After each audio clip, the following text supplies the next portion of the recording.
para todos. Gostaria de agradecer a presença. Nós estamos aqui hoje para poder fazer a apresentação de um tema que eu penso que é bastante instigante, bastante interessante, não só para a comunidade conscienciológica, como para o bairro Cognópolis como um todo. Para quem não me conhece ainda, meu nome é Carla, eu sou pesquisadora da Conscienciologia desde o ano de 2000, moro em Foz desde 2003 aqui e trabalhamos durante muitos anos para podermos chegar nesse ponto da Cognópolis, da CCCI e de tudo isso que existe por aqui em termos materiais e, obviamente, em termos de aspectos intelectuais também. Hoje, o meu trabalho vai ser apresentar um pouco para vocês o que foi a minha dissertação de mestrado na academia. Então, assim, eu vou começar a mostrar aqui os slides para vocês. Isso, obrigada. Então, eu fiz a chamada do trabalho de hoje como Democracia na Cognópolis e especifiquei na área de politicologia, mas, na verdade, a temática macro desse trabalho foi Democracia Participativa no século XXI, a análise da democracia no bairro Cognópolis de Foz. Então, nós tivemos que fazer um recorte da democracia participativa, que eu vou explicar o conceito daqui a pouco, neste século, e dentro deste recorte teórico, nós enquadramos o caso Cognópolis. Nós fizemos um estudo de caso baseado em fatos que acontecem aqui dentro da nossa comunidade. Então, essa dissertação ela foi apresentada na Instituição Presbiteriana Mackenzie de São Paulo e foi no dia 26 de setembro do ano passado. Então, a primeira coisa que eu gostaria de colocar para vocês é que essa dissertação, ela, embora tenha seguido a forma acadêmica materialista da ciência convencional, necessário para que a gente cumpra os requisitos da condição de um mestrado acadêmico, ela foi realizada sob a ótica do paradigma consciencial. Então, assim, nós tivemos a oportunidade de, pela primeira vez, na academia jurídica, que, para quem é da área sabe, é uma academia bastante conservadora, é uma academia teórica, é uma academia que não admite exatamente muitos estudos de caso. Então, nós tivemos a oportunidade de não só apresentar o estudo de caso, como também falar deste caso sob a ótica do paradigma. Então, não houve a apresentação de ideias do paradigma consciencial de forma implícita, foi explícita mesmo. Então, quando nós iniciamos o Dia da Defesa, deixei bem claro que tudo que seria colocado em termos de fatos que acontecem na nossa Cognópolis estaria sendo dirigido pelo paradigma consciencial, que é o meu paradigma. Então, em momento algum, dentro da academia, eu me bandiei para o paradigma materialista, embora a gente precise utilizar esse paradigma para poder falar e aproximar as ideias da conscienciologia dentro da academia. Então, tem aquele ditado que diz assim, Roma, né, haja como os romanos. Então, a forma ela foi utilizada, porque eu também precisava passar no trabalho, né, precisava seguir adiante com o que tinha sido feito, mas o fato é que, ineditamente, estávamos lá representando o paradigma e falando abertamente sobre isso. Então, do ponto de vista das especialidades da conscienciologia, eu classifiquei essa experiência como a questão da pré-intermissiologia, porque, assim, para mim não há dúvidas de que dentro daquela academia, dentro daquele grupo que se configurou e que apoiou esse trabalho, a gente já estava trabalhando uma condição mais séria de pré-intermissiologia, de reencontro de amigos do passado, para que a gente pudesse reestruturar isso num futuro próximo. Também classifiquei como especialidade experimentologia, e do ponto de vista materialista, do ponto de vista acadêmico, claro, essa pesquisa está classificada dentro da politicologia e ela está classificada dentro de uma área do direito chamada direito político, porque a linha onde eu consegui adequar esse trabalho chamava-se A Cidadania Modelando o Estado. Então, ou seja, a cidadania é o cidadão modelando o novo Estado, o cidadão sendo ativo para poder atingir um Estado melhor, não mais na postura passiva, no sentido de, olha, eu preciso de um Estado melhor, eu preciso que o Estado cumpra com seus deveres, eu preciso que o Estado efetivamente cumpra os princípios constitucionais e me dê aquilo que eu preciso. Mas a própria linha da pesquisa da instituição, ela faz essa inversão, ou seja, você é um cidadão ativo e essa cidadania é que vai dar o exemplo para modificar os problemas que hoje os estados têm dentro da área política, tá?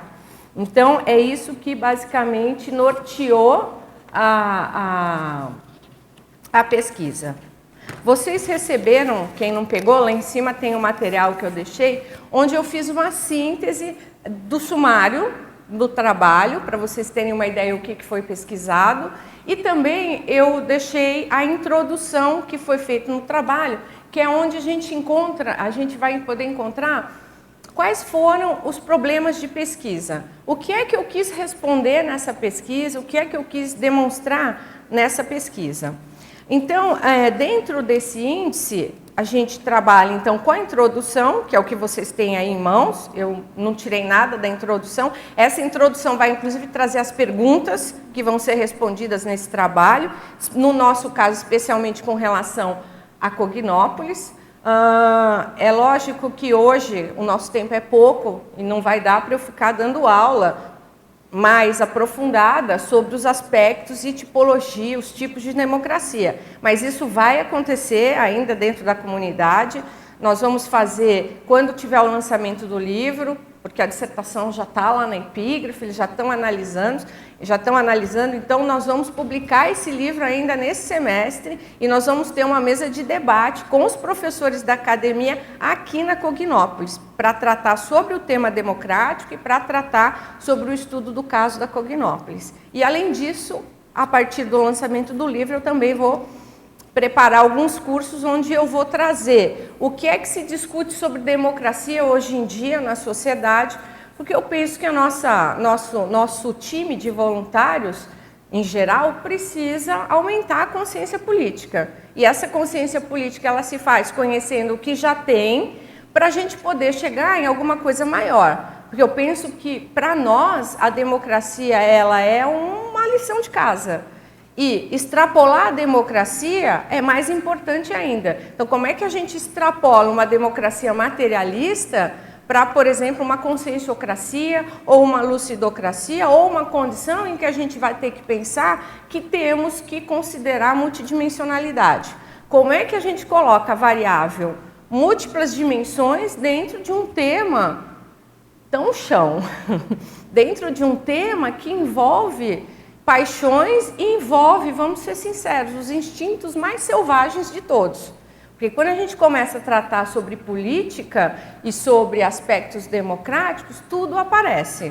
Então, como é que a gente pode fazer isso de uma forma mais racional, uma forma em que a gente possa priorizar estudos intelectuais com bastante tranquilidade e começar a desmistificar pontos da democracia e colocar os pontos nos is também do que é e do que não é.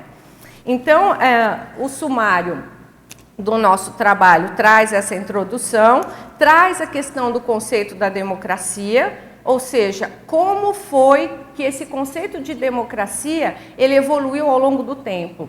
Porque dependendo do momento histórico em que nós estivermos, a democracia ela vai ter um conceito diferenciado. Então, lá na Grécia, embora a democracia direta tenha aparecido naquele momento, nós vamos pensar que aquela democracia ela ainda não trazia para dentro do bojo das participações os escravos, nem as mulheres. Então, é claro, foi o início, o princípio extremamente importante, isso vincou o tema democrático no mundo ocidental, mas não era perfeito. Então, a democracia ela é uma construção que está sendo feita ao longo da história e que nós ainda não chegamos naquela nossa democracia ideal, que no fundo, a nossa democracia ideal é a cosmocracia que a gente tem como parâmetro nos nossos cursos intermissivos. Então, a gente tem aí um longo caminho pela frente. O trabalho procura demonstrar isso. E, claro, traz a democracia sob a ótica consciencial. Traz a democracia pura que foi colocada pelo professor Valdo Vieira nas obras da Conscienciologia. Depois, a gente estuda também a condição dos tipos democráticos. Que tipos de democracia nós temos? E por que tipos? Porque ao longo da história nós tivemos várias formas de aplicar esse sistema, essa condição. E aí nós escolhemos alguns, porque não daria para colocar num tema de dissertação de mestrado a totalidade de temas relacionados a cracias. Então, nós escolhemos aqueles que efetivamente teriam alguma relação mais direta conosco. Então, partimos do estudo da democracia pura, a partir do paradigma consciencial, proposta pelo corpus da ciência conscienciologia.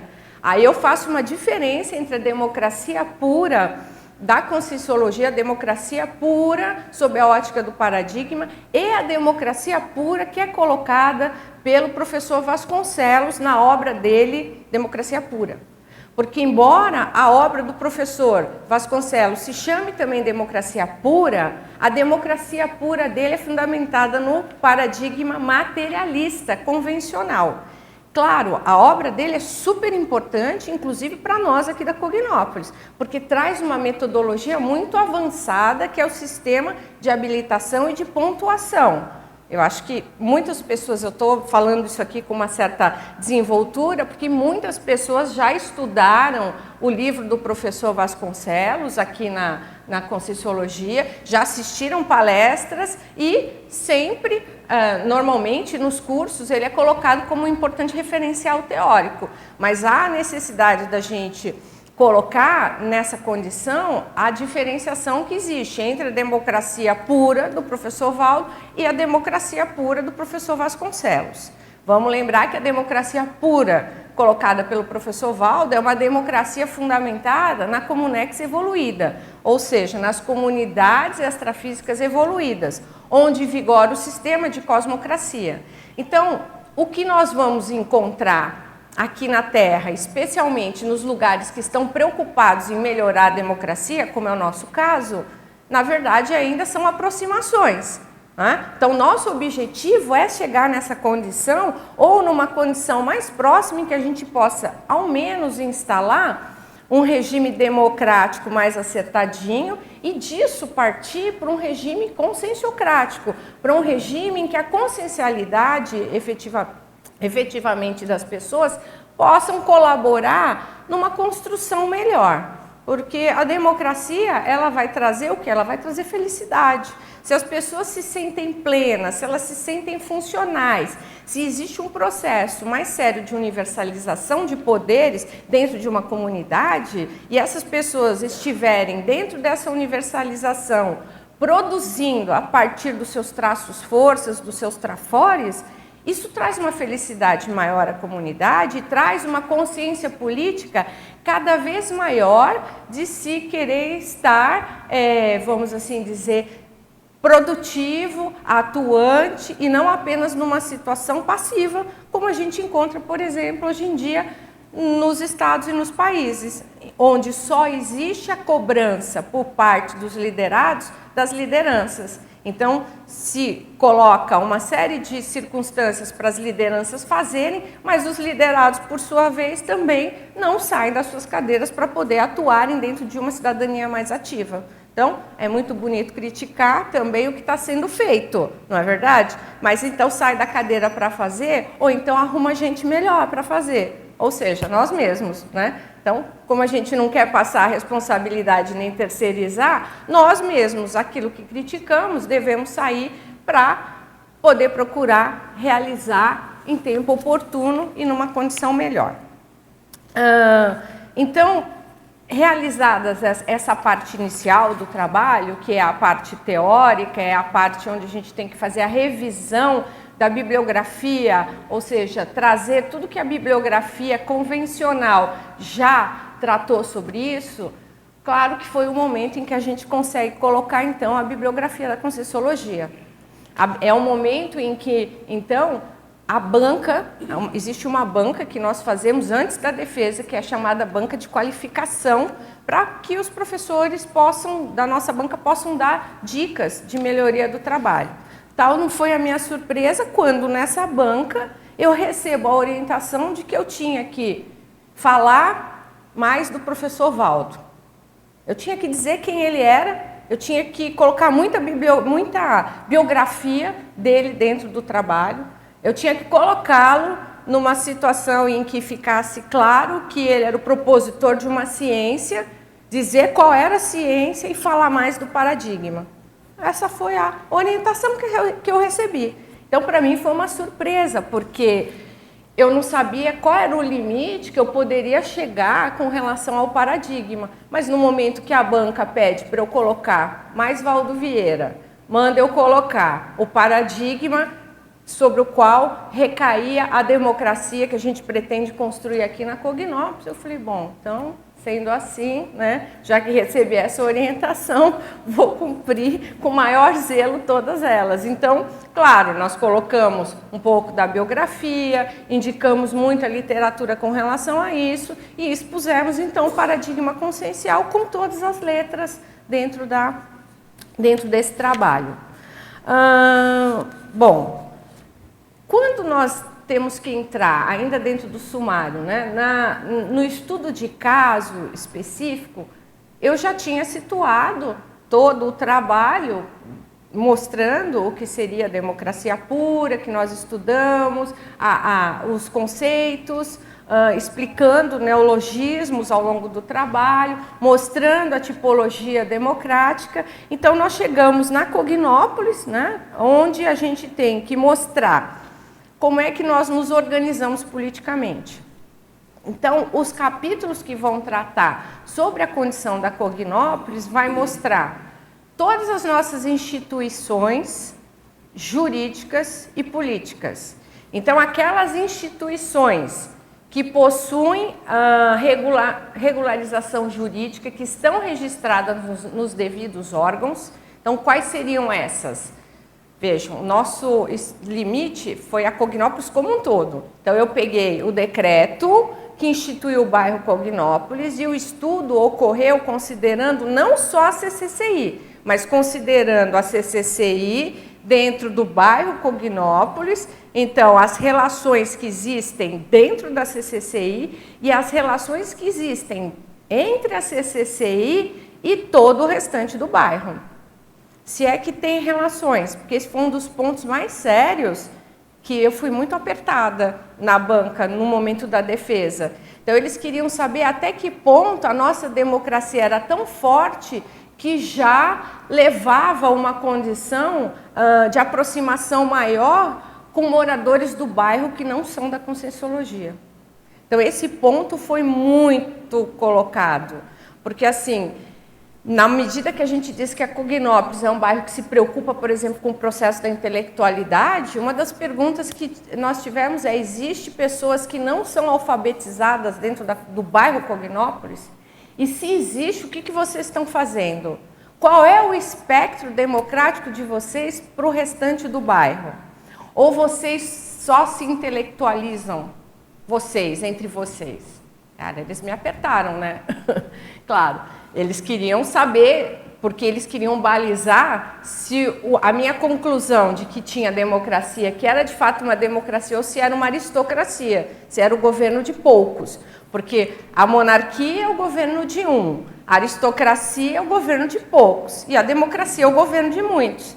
Então, eles queriam saber em que medida a própria CCCI não tinha uma postura aristocrática frente aos próprios limites do bairro, né? Porque todo mundo sabe que Cognópolis não é só CCCI, é a CCCI, começou com a CCCI, começou com os voluntários e se expandiu a partir do momento em que, em 2009, ocorre, então, a formação, a publicação de um decreto pela prefeitura, marcando a área que seria a nossa Cognópolis. Inclusive, eu tenho isso daqui dentro do trabalho. Aqui no final eu tenho um mapa que vai mostrar todo o conjunto, né, da Cognópolis, o bairro como um todo, eu vou até circular, essa aqui é a minha dissertação de mestrado, que eu vou circular para vocês darem uma olhadinha, e tem o mapa aqui, tá? Então, essas condições, eu tive, então, que mostrar como é que nós nos organizamos em termos de CCCI, como é que nós nos organizamos em termos de bairro, em termos de Cognópolis, como é que o voluntariado, ou seja, como é que o trabalho se realiza, então eu tive que falar do processo do voluntariado, e também como é que esse voluntariado ele se organiza em termos de lideranças. E aí daqui a pouquinho eu já vou explicar para vocês como é que ele se organiza em termos de lideranças, tá? Bom, só que nós temos que ter um método. Dentro da pesquisa acadêmica, você precisa mostrar qual é o método que você vai utilizar para fazer a análise. Então, se eu tinha um estudo de caso do bairro, eu tive que dizer que método eu vou utilizar. E aí, então, a minha orientadora, a professora Mônica, ela solicita que eu pegue um livro chamado Quem Governa, do cientista político Robert Dahl, e ela diz, esse vai ser o livro que você vai ter que estudar para poder aplicar a metodologia que esse autor aplicou nesse livro para fazer o estudo do bairro Cognópolis. Então, o que é efetivamente esse livro, né, e quem é o cientista político? Esse cientista já dessomou, já faleceu, ele é considerado um dos maiores cientistas políticos dos Estados Unidos e reconhecido em todo o Ocidente. Ele tem inúmeras obras, mais de 20 obras, ele morreu já com uma idade bastante avançada. E em 1958, ele escreve esse livro fundamentado num estudo de caso que ele faz na cidade de New Haven, nos Estados Unidos. A cidade de New Haven é uma cidade onde existe a faculdade Yale. Então, o tônus, o mater pensene, a ideia central da cidade era educação. Então, o que ele tem que fazer no livro? Havia muita discussão se a cidade, que era pequena, mas era uma cidade educacional, que estava se abrindo para a educação com a instalação da Universidade de Yale lá, se ela se balizava por uma oligarquia do passado que tinha dominado a cidade, ou se de fato a cidade era democrática. Então, ou seja, havia em New Haven, a pergunta que ele tinha que responder, havia em New Haven uma condição do governo de poucos, ou havia em New Haven uma condição de governo de muitos, uma situação democrática.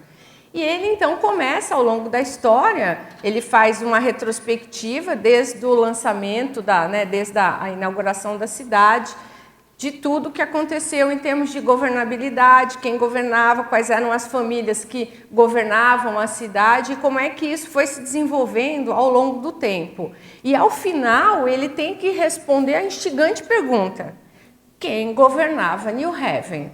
Ele chega nessa conclusão. Quem governava New Haven? E o livro dele, então, na verdade, é um marco para uma teoria política chamada democracia pluralista, que é a teoria efetiva da democracia.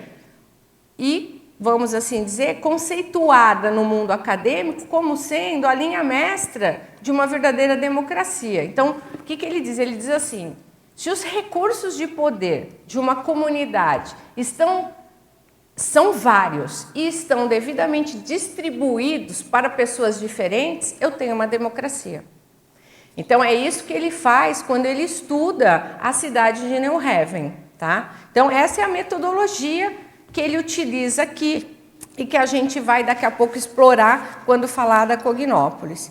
E aí, ao final, então, né, a gente tem a conclusão do trabalho, onde nós vamos ter que responder a pergunta instigante: quem governa a Cognópolis? Então, que a gente aplicou por analogia, né? Então, vamos ver aqui, mudar o slide. Então, eu já coloquei, já falei da linha de pesquisa. Então, as perguntas que nós tivemos que responder na limitação do tema de pesquisa foram os seguintes: a democracia participativa no século XXI é viável política e juridicamente? 2. Quais são os aspectos teóricos, conceituais, favoráveis e desfavoráveis à implantação de uma democracia participativa? 3. Aí a gente entra no caso da Cognópolis. Considerando ser Cognópolis um bairro que procura desenvolver a democracia, questiona-se: A. Quem governa Cognópolis? B. De que forma ocorre a distribuição de poder das lideranças da comunidade? Deixa eu seguir aqui. C. Com relação às amostras de decisões políticas predominantes, quem decide? E D. Qual o alcance e efetividade das decisões da Cognópolis?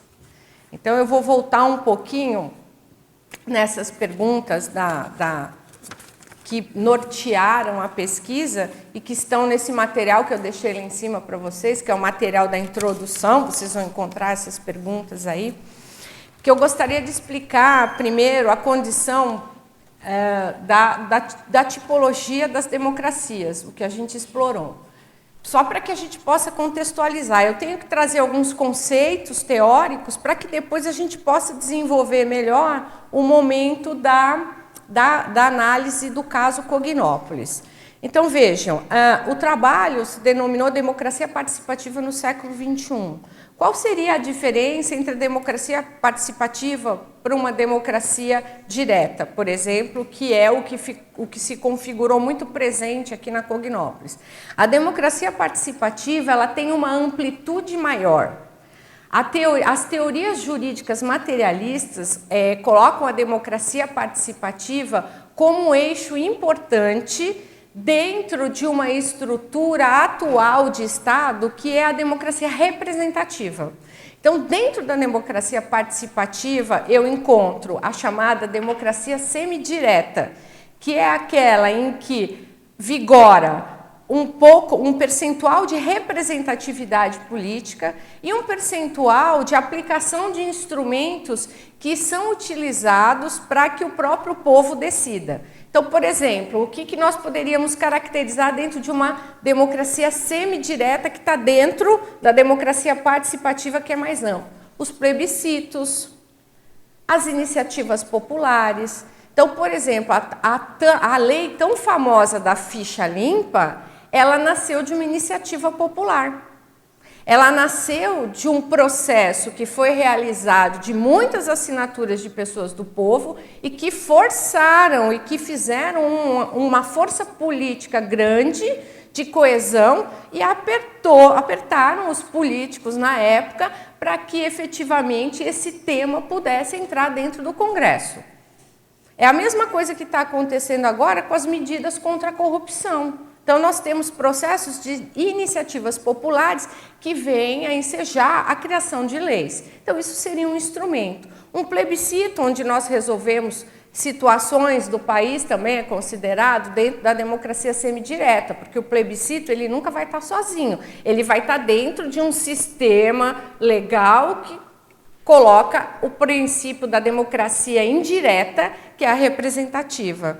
Então, vamos voltar lá para a democracia participativa. Então, dentro da democracia participativa, eu tenho a democracia semidireta, onde vigora processos indiretos e processos diretos através de instrumentos. Eu tenho a própria democracia direta pura, ou seja, aquela em que a pessoa vai numa assembleia e decide. Então, por exemplo, exemplos que nós temos aqui na CCCI, de casos nesse sentido são as assembleias dos colegiados de intercooperação. Então, toda vez que a Unicim chama o colegiado de intercooperação, um homem, um voto, democracia direta, a pessoa se manifestando, todos podem se manifestar. Na hora que nós tínhamos, no passado recente, o Conselho dos 500 funcionando, as pessoas também se manifestavam de forma direta. Iam até a Assembleia do Conselho dos 500 e decidiam, olha, eu quero a Cognópolis que tem uma trilha florestal. Quem quer a trilha florestal na Cognópolis? Eu quero. Então, as pessoas saem com uma decisão colocada diretamente pelo próprio povo.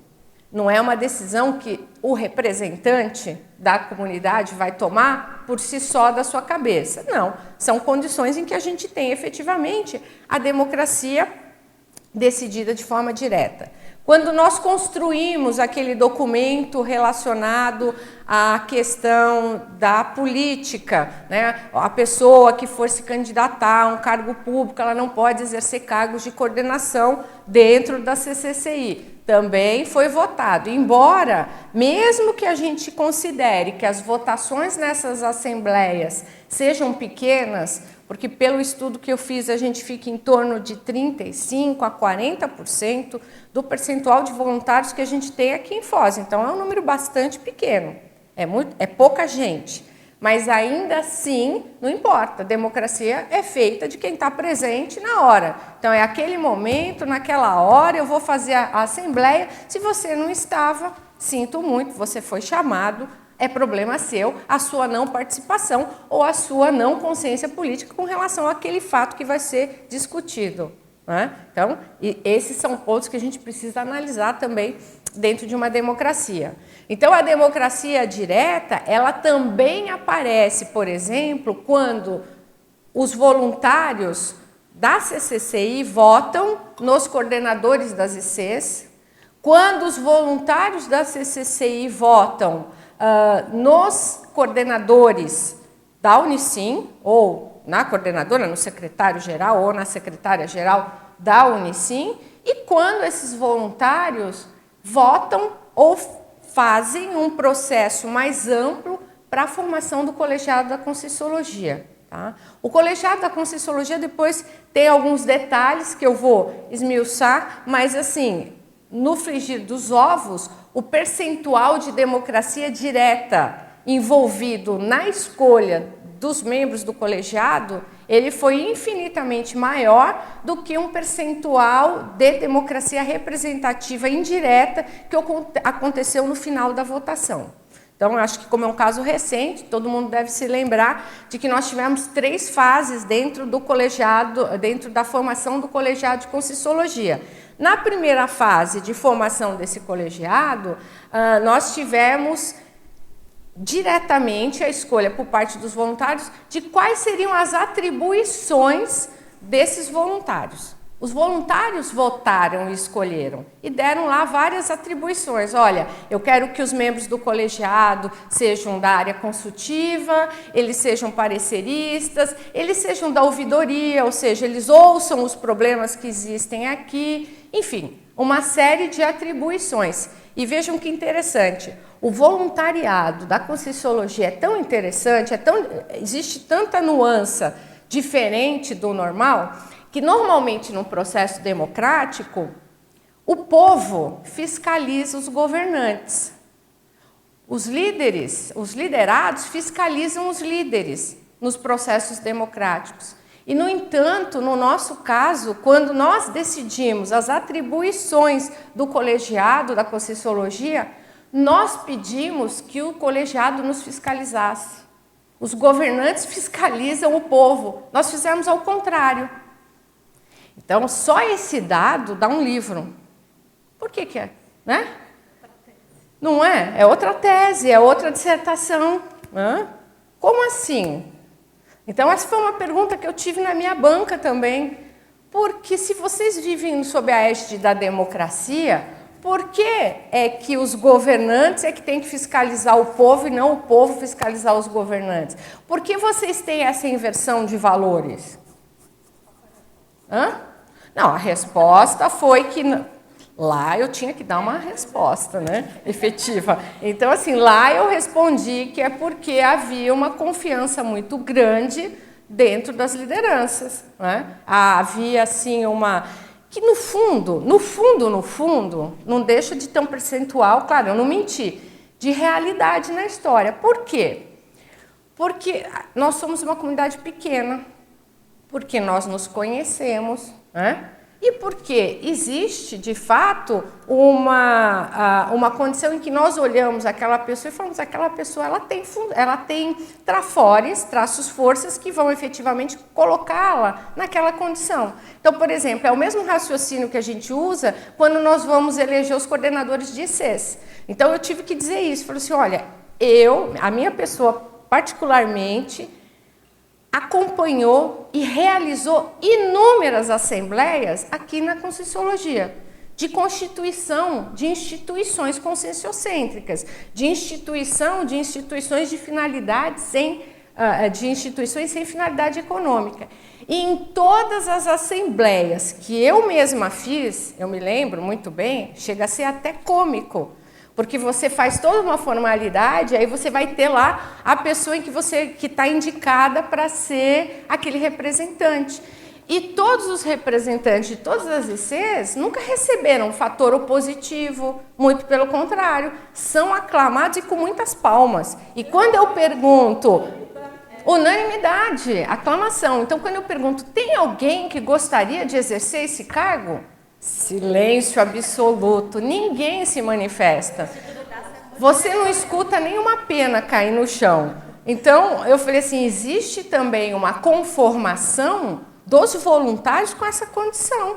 Então, sim, claro, né? Aí, volta de novo.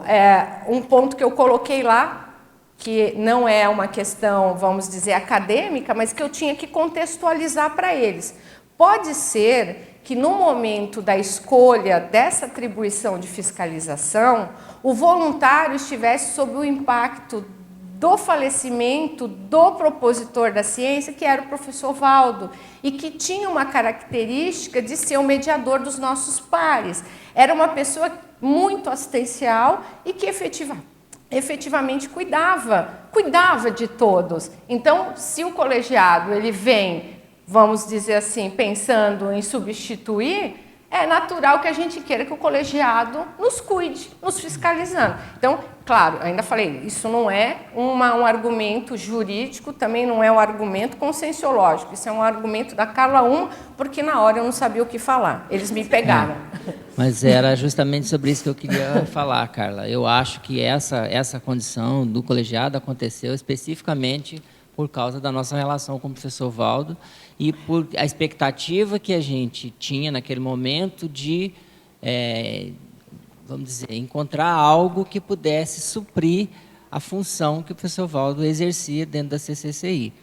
E se a gente for analisar, o Valdo ele já não exercia o governo propriamente, ele não era ele que governava, as instituições foram sendo criadas para governar a CCCI. E o Valdo não era propriamente o governante, ele era uma figura de autoridade, uma figura, principalmente do aspecto intelectual, mas ele tinha uma função fiscalizadora nesse sentido. E outra coisa, ele tinha uma ligação mais direta, no sentido de, as pessoas quando tinham uma demanda, muitas vezes elas vão direto para o professor Valdo. Então, havia uma via de participação direta através do professor Valdo. Embora algumas pessoas falem que não, na época do professor Valdo era muito assim, centralizado nele, mas existia uma possibilidade, porque as pessoas, muitas vezes, elas recorriam diretamente a ele, e ele apontava nas instituições onde tinha falhas.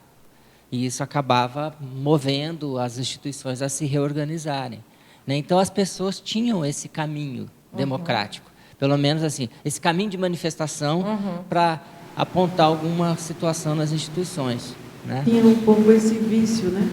É como se fosse um vício, operacional, sistematizado dentro da realidade que ele trazia para a gente. Então, no primeiro momento, a maioria não refletiu o como seria o futuro desse colegiado, sim, criando uma substituição. E ela sentiu falta. Que era o que o professor Valdo fazia, e de alguma forma todo mundo se retroalimentava dessa condição. Oi. É uma coisa interessante quando o Hernani colocou essa questão na fiscalização. Que ele fiscalizava. Nada. Oi, estão vendo? Oi. Não. Tudo bem? Estão vendo? Agora sim. Então, assim, interessante quando ele falou que ele fiscalizava, né?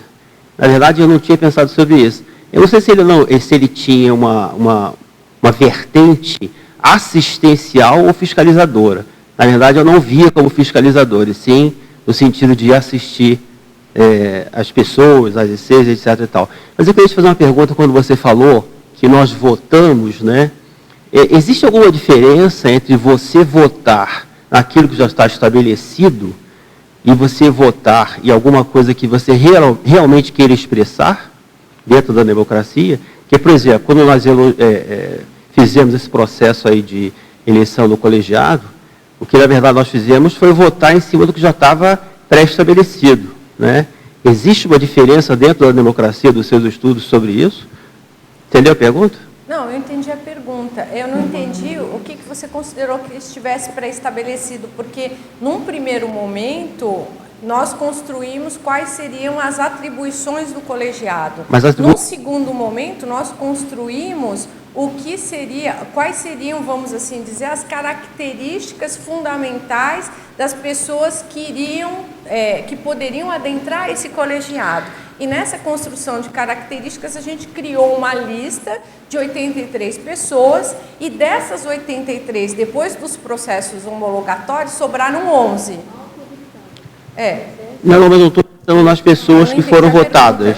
Eu estou pensando, por exemplo, nas atribuições. Não sei se você lembra lá, desde o início, na verdade, nós não sugerimos as atribuições. As atribuições, elas foram tipo top-down decision, né? Você lembra disso? Ah, lembro.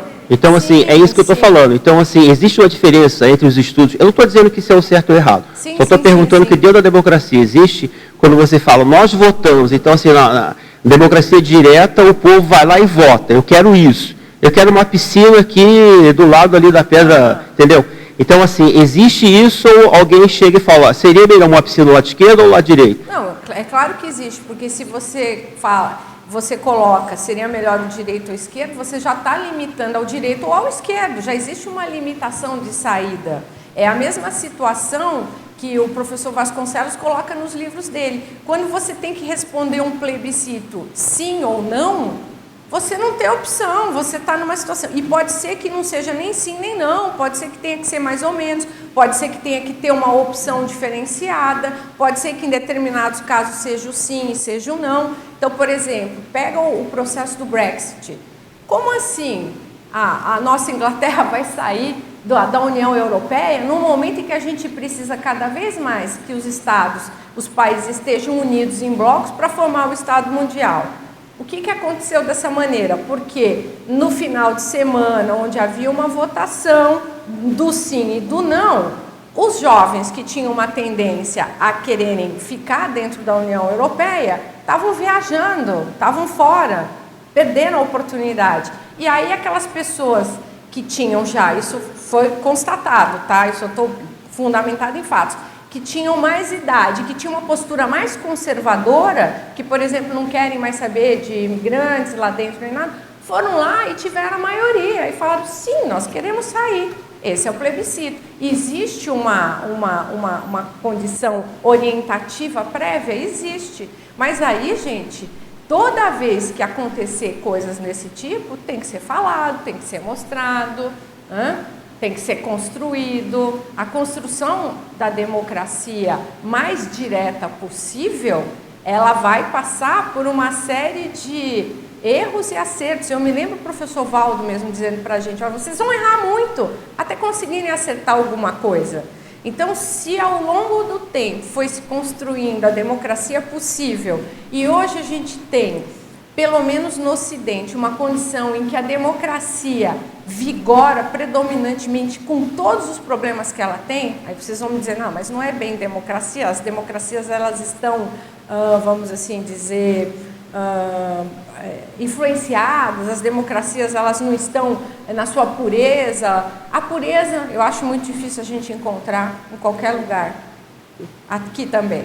Então vamos trabalhar para que a nossa democracia, num primeiro momento, ela possa ir se melhorando. Então, eu acho que casos como, por exemplo, do colegiado, que foi uma construção genuína nossa, depois do professor Valdo, né? Onde a gente teve a possibilidade de acertar um tanto ou errar outro tanto, ela possa servir de uma experiência para o futuro. Não significa que, por exemplo, na próxima gestão precisa ficar igual. A gente pode rever conceitos, por que não? Nada tem que ser definitivo quando a gente trabalha com verdades relativas de ponta. Então, se uma determinada verdade relativa não está bacana para a comunidade, vamos ver como é que essa comunidade faz para ajustar aquilo, né? É que eu estava tentando entender se existe, dentro dessa definição, alguma coisa que separe quando a pessoa opta, né, quando ela sugere alguma coisa por ela, ou ela tem que escolher entre 2 ou 3 opções. Existe. Dentro da democracia direta. Por exemplo, democracia direta, então ela tem uma divisão, uma subdivisão aqui, onde você escolhe, e aquela onde você dá a sua opinião. Não. Na ciência jurídica, não. Por quê? Porque na ciência jurídica, a democracia direta ela é considerada folclórica. A ciência jurídica materialista classifica a democracia direta como alguma coisa histórica dos antigos gregos, quase que um folclore. Estou reproduzindo o que eu muito li a respeito. Já a democracia participativa, que é guarda-chuva e que envolve a direta, a semidireta, o processo principalmente de muitos conselhos que vão debater os assuntos, porque a democracia participativa ela teve um boom, ela cresceu muito aqui no Brasil. Alguém sabe quando? A partir do governo Lula. Então, a partir do governo Lula, dentro da pesquisa que eu fiz, eu verifiquei, houve um aumento exponencial de conselhos e colegiados. Agora, claro, se os conselhos e os colegiados do Brasil tinham manipulação, tinha problema político, é uma outra conversa, mas pelo menos houve um início. Então, quando nós apresentamos a Cognópolis e mostramos, olha, a Cognópolis ela se fundamenta em muitos colegiados, ela tem muitos conselhos, isso é uma questão que já demonstra pelo menos uma iniciativa democrática. Agora, se a nossa democracia está qualificada, é outra conversa. Se nós estamos fazendo a conscienciocracia, que é, na minha opinião, muito mais evoluída que a democracia, é outra conversa, né? Vamos lembrar, o Platão já dizia, a democracia é o pior dos bons governos. É o pior dos bons governos, mas é o melhor entre os maus governos. Por que que o Platão falava isso? Porque o Platão trazia a ideia da sofocracia, porque o Platão trazia a ideia de que um governo efetivamente democrático, ele era sofocrático, ele era fundamentado na sapiência, no saber, no discernimento, no autodiscernimento. Só que naquela época não existiam esses conceitos que hoje a gente tem na Conscienciologia, quer dizer, existiam. Só que imagina o Platão lá, como é que ele ia falar isso naquele mundo, naquele momento? Então ele coloca isso e ele diz, olha, a democracia tem um problema. Aí o que fizeram com Platão? Alguém sabe? Disseram que o Platão era contra a democracia, porque ele criticou a democracia que existia na época na Grécia, colocaram ele como elitista dentro da situação. Só que o Platão não era elitista. O Platão estava tentando, naquela época, já trazer conceitos que são os conceitos da democracia pura, que o professor Valdo Vieira colocou no corpus da Conscienciologia agora no século 20 e 21, lá atrás. Então, eu até ressuscitei o Platão na dissertação e coloquei essa condição também, né, trouxe à tona essa aproximação da sofocracia.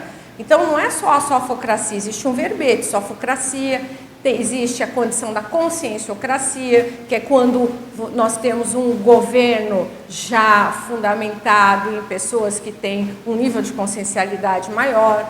Então, vamos pensar, se você tem um percentual muito grande já de despertos dentro da Conscienciologia, que tipo de governo nós vamos ter aqui?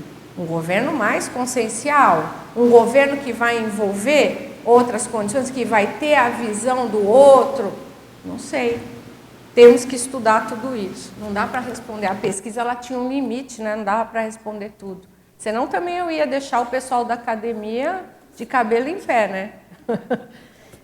Já deixei. Então, até aqui, ok, gente? Eu vou continuar, porque agora eu gostaria de mostrar para vocês, a gente está aqui, né, conversando, quais foram as variáveis, entrando propriamente dita agora no estudo da Cognópolis, quais foram as variáveis da análise da democracia da Cognópolis? Bom, eu peguei 3 variáveis que foram objetos de estudo. A primeira, as eleições das lideranças. A segunda, a análise de decisões em geral. Então, vocês podem imaginar eu fazendo cópia de todas as atas, de tudo quanto é assembleia que já aconteceu aqui na Conscienciologia, lá na Unicim. Um calhamaço desse tamanho, né? É muito interessante ler as atas. Uma vez fazendo as atas no passado, depois relendo todas as atas, né? Então, a gente vai pegando, recordando a história da comunidade. E também a terceira variável, instâncias de poder diretas e indiretas. Mas vamos ver primeiro a questão da primeira variável. Então, foi feita uma análise por escrito, isso vai estar no livro, né? Depois a gente vai lançar, da dissertação, onde eu faço análise de como ocorrem as eleições da AMAC, porque vamos lembrar que a gente está tratando da Cognópolis como um todo, então a gente tem que falar da instituição que congrega, né, a guarda do bairro, que é a AMAC, a Unicim, as ICs, o colegiado e o Conselho dos 500.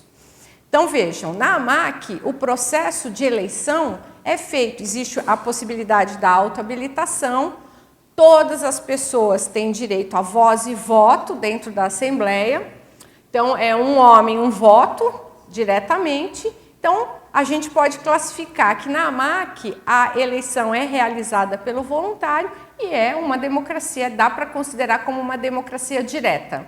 Existem vários órgãos dentro da AMAC, conselhos, que também caracterizam a democracia participativa como um todo. Então, os nossos conselhos, os nossos colegiados gestores das ICs, os colegiados em geral, o Conselho dos 500, foi muito aplaudido também pelo pessoal. Então, tudo que congrega esses espaços comunitários de debate já mostram a existência de uma democracia participativa. Tá? A Unicim, então, fiz análise também de como é que é feita a eleição. Então, todos nós sabemos que a eleição da Unicim ela é feita por meio do colegiado de intercooperação, onde o voluntário vai, novamente, um homem, um voto. Por que eu repito isso? Porque essa é uma fórmula da democracia acadêmica, da democracia do ponto de vista da politicologia. É muito importante essa condição de um homem, um voto. Então, na Unicim, se vota no secretário-geral um homem, um voto, através do colegiado de intercooperação, que é chamado pela própria Unicim, e que é o órgão que congrega todos os voluntários. Tá? Dentro da Unicim, a gente vai ver depois lá na frente, que eu considerei também como cargos de liderança os comitês das pessoas que exercem o voluntariado exclusivo. Então, nós temos 4 pessoas, mas essas pessoas que exercem o voluntariado exclusivo, que estão lá para trabalhar exclusivamente para a Unicim, elas não são votadas, elas são escolhidas pelo secretário-geral ou coordenador-geral da instituição Unicim. Essas pessoas elas são escolhidas fazendo um estudo, a gente pode usar por analogia o caso do presidente da República, que escolhe o seu ministério. Tá? Então, é a mesma situação. O secretário-geral ele vai escolher pessoas que sejam da confiança dele para fazer a governança dentro da comunidade. As ICs, mesma situação. As ICs elas possuem o sistema também de democracia direta, onde o voluntário diretamente vota em quem ele quer que seja o coordenador daquela instituição. Então, o que baliza a instituição, as instituições conscienciocêntricas? Principalmente o perfil do candidato.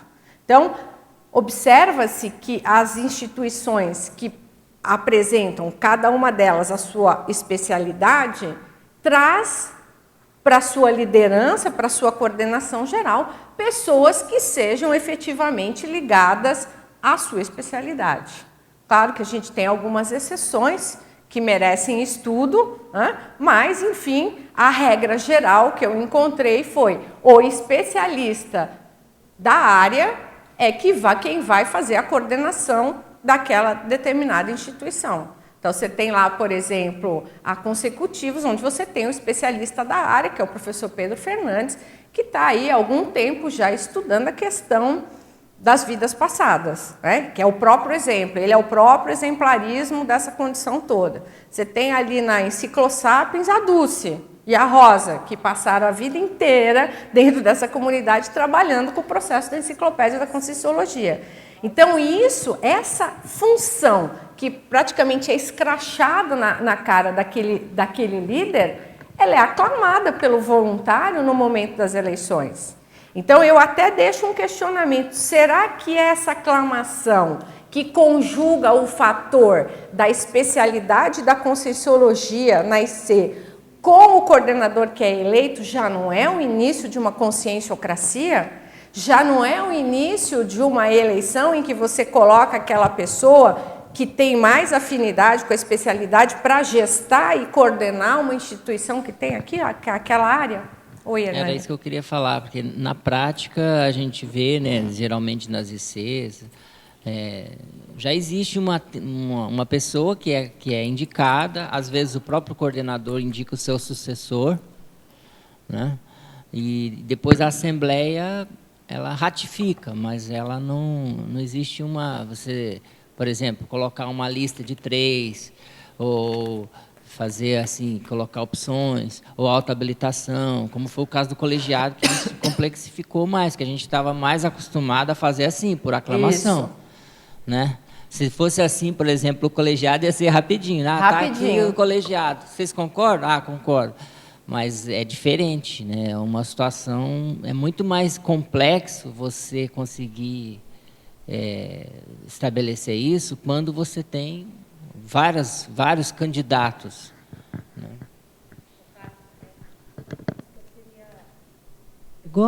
É isso que eu queria apontar no caso da eleição do coordenador lá por aclamação, unanimidade, né, da IC. Parece que o processo democrático ele vem antes, né? Ele já vem acompanhando a partir da participação dos voluntários. E aí que entra, acho que a questão da conscienciocracia que você está falando, porque como a gente trabalha com a conscienciologia, depende da reciclagem do voluntário. Então, se você tiver numa IC vários voluntários que estão fazendo o processo de reciclagem, estão assumindo funções, né, essa democracia prévia, que até chegar na Assembleia para fazer a aclamação, você teria mais, vamos dizer, concorrência, vamos dizer assim, concorrência positiva, porque tem muita gente apta a assumir, né, aquela função. E o que a gente vê que antes, o que acontece? Existe quase que uma fuga da responsabilidade dos cargos de coordenação, né? Então, assim, coordenação administrativa, quem quer? Tem 500 querendo, né? Não, ninguém quer administrativa, financeira, fala dos eventos, né? Que são coisas assim que tem que materializar a ideia. Né? Não, então, é interessante. eu dou muita risada, porque às vezes quando eu ia analisando, eu pensava assim, realmente, aqui você você fica lutando para ter alguém que assuma uma liderança, mas EPICOM todo mundo quer ser, mas não quer fazer o trabalho do ônus mais difícil que é o dia a dia, né? Então, é muito interessante isso. Eu acho esse ponto, assim, dá uma tese, né, também. Essa questão da fuga da responsabilidade e da inércia, assim, ali, contida em relação vamos dizer assim, a um bolsão, a um cestão de pessoas candidatas a esses cargos. E aí eu acho que é interessante a gente pensar nos valores ainda reinantes, né, na CCCI e na Cognópolis. E eu não sei, Carla, se isso, pelo que eu me lembro, assim, você aborda bastante, por exemplo, essa questão da condição dos EPICONs, né? É lá para frente. É muito interessante a gente pensar, quando a Adriana faz essa fala, do quanto que a gente ainda minimiza o papel do líder da IC enquanto personalidade responsável por levar adiante a especialidade da conscienciologia naquela instituição. Então, parece que hoje a gente ainda não entendeu muito isso, né? A gente ainda está na fase, coordenação de IC é para pagar conta. e não para levar adiante aquela especialidade que é o verdadeiro papel de uma IC, na minha opinião, né? Mas, enfim. E tem mais outra questão. Quando o grupo, de uma forma geral, ainda não entendeu que o processo do EPICOM tem um processo de aprendizado, um processo anterior. E para que ele seja esse EPICOM, ipsilite, como a gente sabe que tem níveis e níveis, e está entrando, está começando, já está no meio, dependendo da condição de cada um, o próprio trabalho dentro do IC e da especialidade é treino. Porque não existe pílula. Eu fui indicado, tomei a pílula, sou EPICOM com todas as características que ela traz, a questão exatamente da reciclagem. O próprio processo dentro de uma especialidade vai trazer esse, que eu chamo de brevet, se puder dizer assim, para ele ter sustentabilidade na função do EPICOM e dentro da especialidade que ele está trazendo. Se não entender isso, vai ficar meio complicado, porque a carreira vai ser grande sempre. Eu queria pegar o gancho aqui da Dulce. Primeiro, parabéns, né, Carla? Tá em nome do colegiado, tem metade do colegiado está presente aqui hoje. O Moacir chegou aí, né? O Moacir, o Alcir. Então, assim, parabéns, porque o tema realmente assim, a gente vê como absolutamente pertinente para o momento que a gente vive hoje. Essa questão da especialidade que a Dulce trouxe, para mim, é uma das chaves. Então, por exemplo, a gente vai começar um ciclo de debates agora, o colegiado vai organizar, e o nosso objetivo é criar uma energia de ativação desse voluntário. Porque a gente sabe que tem que ter uma assunção de responsabilidade, né? Isso já até você acabou de colocar. Então, assim, como que a gente faz, e aí eu queria ver a tua opinião em relação a isso, para ativar, né? Como que o voluntário vai assumir mais essa responsabilidade de se colocar nas decisões. Então, por exemplo, para ilustrar, a gente teve o colegiado de intercooperação, que o colegiado articulou os debates para discutir a questão parapolítica. O que nós percebemos durante os debates? Em alguns deles, um esvaziamento muito forte. E a pergunta que a gente se fazia é, cadê os parapoliticólogos? Então, se a democracia pura, certo? Ela requer o especialista. Ela requer que alguém esteja lá, olha, estudei muito isso, prós e contras, se partirmos para a esquerda vai acontecer isso, se formos para a direita vai acontecer isso. Esquerda e direita sem viés ideológico, tá? Então, assim, o que é o melhor para a CCCI? Na nossa opinião, como parapoliticólogo, talvez, entende? Então, assim, os especialistas, talvez sejam, a assunção dessas especialidades seja uma das chaves para que a gente possa fazer essa ativação. Queria saber o que você acha disso.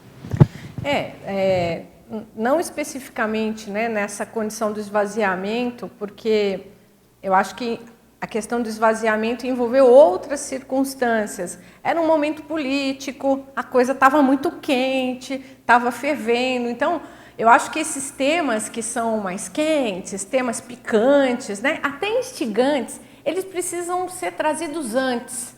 A gente não pode deixar para a última hora, faltando 1 minuto para acontecer o jogo, para debater um assunto que está na mesa quentíssimo. Então, a gente tem que saber que hoje, quem promove o desassédio grupal somos nós. Então, na hora que a gente traz um assunto quente, faltando 1 minuto para o jogo, a gente tem que ter a capacidade de trazer e desassediar, nós todos, né? O nosso coletivo. Então, eu acho que eu deixaria a dica de todos pegar, já que vocês vão fazer agora essa proposta dos debates, vocês têm que pegar temas que são tabus aqui dentro ainda. Temos que discutir até cansar esses temas. A gente não pode ter medo de vir aqui discutir democracia, discutir se vale a pena fazer política na cidade ou não. Vamos debater e vamos aprender a trabalhar com a oposição de ideias. Porque olha só que interessante, um outro ponto que me chamaram a atenção na banca foi, se você está dizendo que na Cognópolis tem democracia, por que nas eleições dos coordenadores, desses, não tem oposição nunca? Pô, eles me apertaram de novo. Por que não tem oposição, né? Não, a resposta foi essa que eu dei para vocês, eu dei para eles também. Eu falei assim, olha, porque o que acontece? Dentro das teorias democráticas, políticas, a democracia ela não se faz sem oposição. E essa oposição que eu estou dizendo não é a patologia, não é aquela pessoa é do contra, não é isso. É o fato de você contrapor ideias. Aliás, o tertuliário existe para isso, é uma ágora de debates, de ideias para a gente contrapor. Por quê? Cada um vai ter uma vivência, cada um vai ter uma ideia. Então, nós não podemos ter medo das ideias opostas. Não é possível. Se a gente começar a ter medo disso, que droga de comunidade a gente vai ser. Então, a oposição de ideias, ela tem que existir. O que não é bacana acontecer é quando a oposição de ideia, ela está ou defendendo algum interesse subjacente da pessoa, ou quando vem carregado num nível de patologia que aí você destrói o grupo todo. Aí isso também não é legal. Então, não é para entrar para destruir o que já está construído, é para entrar com a oposição de ideias para mostrar que pode ter outras vertentes e saber que nem sempre a sua ideia vai prevalecer. E na hora que a sua ideia não prevalece, não pode sair chutando a porta e ficando brabo. Não pode. Tem que ter calma, tem que entender que aquele é a ideia do grupo naquele momento e vai fazendo o quê? Tarefa de esclarecimento ao longo do tempo. Eu acho que todos nós aqui somos professores de Conscienciologia, né? Com exceção de uma ou outra pessoa aqui, no caso a minha colega lá que fez mestrado junto comigo, que está chegando agora. Mas, vejam, nós temos, temos que ter a oportunidade de exercer atares não só em sala de aula, mas em todos os momentos. Então, se você fica louco da vida que o grupo está pensando de outra maneira, o que você pode fazer? Você não pode fazer nada, você não vai mudar o outro. Né? Não existe heterocura, existe autocura. A pessoa tem que querer mudar, ela tem que querer reciclar. Aí você vai dizer assim, ah não, mas isso vai destruir o grupo como um todo? Ué, você vai assumir para você os seus valores, você vai ter o seu auto-orto-absolutismo para você, mas você não pode fazer isso para o outro. Então você tem que entender qual que é o nível mínimo de consenso daquele assunto naquele momento e qual é a sensibilidade para fazer consenso, porque pode ser que chegue a um ponto que não exista sensibilidade para fazer consenso nenhum. E não adianta forçar, não adianta forçar porque piora a situação. Então, aquilo que você não concordar, você cai fora. Você não precisa ficar se acompliciando na besteira do outro. Mas você cai fora com gentileza, né? Com classe, saia francesa. Né? Não vai destruir, deixa o pessoal. Se a pessoa... Gente, tem uma situação que eu sempre converso com os meus alunos em sala de aula. Se a pessoa quer ser um pau-mandado, quer ser um subjugado, deixa ela ser. Até a hora que ela vai acordar. Ah, mas eu fiquei lúcido. Tá, um dia você também foi, você está lúcido agora. Mas o outro quer continuar sendo pau-mandado. Você não. Então você cai fora, deixa o outro ser o pau-mandado de um acompliciamento anticosmoético e pronto. Então a gente não pode ter prurido com relação a isso. Então a minha dica é essa, é a gente debater dentro de esferas que possa proporcionar esse estresse dos assuntos. A gente tem que chegar num ponto que a gente debateu tanto que ninguém mais aguenta debater. Mas assim, você vê a questão da especialidade, como investimento na especialidade, como uma das formas de ativar esse processo democrático? Eu acho. Tema de política não é todo mundo que gosta. Né? Então, claro que quem tem mais a ver com a área vai tender a estar lá. Então, normalmente, nesses debates, eu vejo muito advogado. O advogado gosta de um debate, assim, tem muitos advogados aqui, né? Mas a política em si é um tema que eu vejo que as pessoas participam. Olha, vamos discutir um tema da politicologia. O pessoal gosta. Para a diplomacia, né? Sabe por quê, Alexandre? Todo mundo tem uma opinião formada sobre tudo.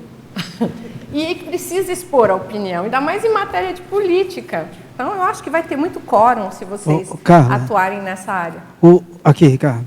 O que eu tenho visto, né, no núcleo do IPC e agora do CEEC na coordenação é que oposição a gente tem, mas ela é diária e dentro da... O que a gente não tem é partido, pelo menos nessas instituições. Ideologias muito diferentes, o que geraria uma disputa, por exemplo, numa eleição. Uhum. Mas, ao longo das reuniões, a gente tem opinião muito divergente, de discute vários assuntos. Mas a gente não divide ideologicamente partidos, etc. Isso eu não vi em nenhuma das instituições.